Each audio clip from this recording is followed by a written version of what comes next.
À tous de DDO, attention pour le décompte final. 10, 9, 8, 7, 6, 5, 4, 3, 2, 1, top. Allumage Vulcain.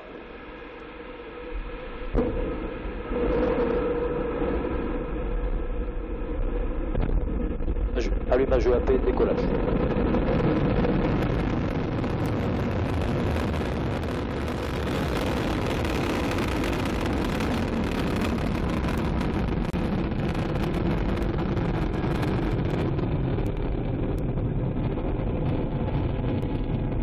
Tous les paramètres à bord sont nominaux.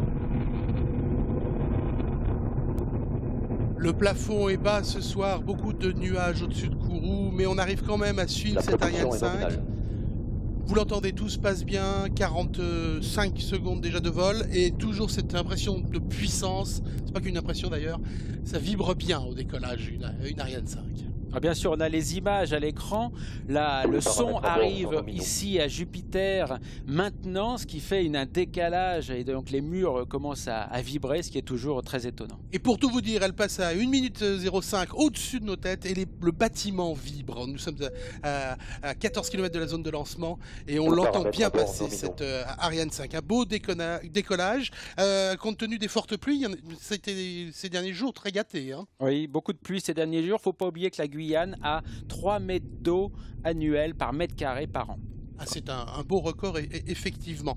Alors, on a suivi pendant toute cette première partie, alors que tout est nominal, on va peut-être pouvoir finalement, grâce à notre caméra, suivre la séparation des EAP, qui sait. Ce qui était assez inespéré compte tenu C'est totalement inespéré compte tenu du temps, effectivement.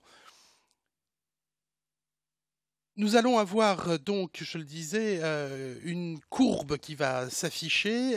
On la doit, cette courbe, parce que le lanceur et son passager ne sont jamais laissés seuls, c'est bien ça, hein. Ils sont toujours écoutés. Voilà, ils sont toujours suivis par les stations, ce qu'on appelle les stations aval. À l'instant présent, c'est la station de Galio à Kourou, qui est sur la montagne des Pères, pas loin de Jupiter, là où nous nous trouvons, et qui recueille tous les paramètres qui sont envoyés par le lanceur. Pas de masse inutile, voilà la séparation. On voit bien les deux EAP qui ont fini de travailler, 2 minutes 20 de travail. EAP et séparation des étages d'accélération à poudre. Voilà, donc étage d'accélération à poudre séparés, image qui était totalement incertaine ce matin encore, ou ne serait-ce qu'il y a 1 heure. Et donc c'est 500 tonnes de masse qui ont été larguées depuis le décollage. Donc, je le disais, cette courbe est à gauche de votre écran maintenant. Donc, la trajectoire, c'est ce qui a été calculé, c'est la ligne idéale. Et le pointeur, c'est notre Ariane 5 et son passager qui se déplacent. Exactement, sur la base des informations qui sont restituées par le lanceur. Donc, nous voyons en dessous donc l'altitude qui augmente à 97 km maintenant et la vitesse à 2,29 km par seconde. Attention, par seconde, effectivement. La coiffe est une coiffe longue, on l'a dit, c'est 17 mètres. On la doit à Ruach Space, une société suisse. Passé les 100 km, les 120 km, on va dire, plus d'atmosphère, donc plus de frottement. On va se débarrasser également de la coiffe. Voilà, 4 découpes pyrotechniques qui séparent et 8 fusées d'éloignement qui assurent l'écartement en toute sécurité par rapport à l'étage. Ce qui est fait, c'est annoncé. Par rapport à l'étage principal.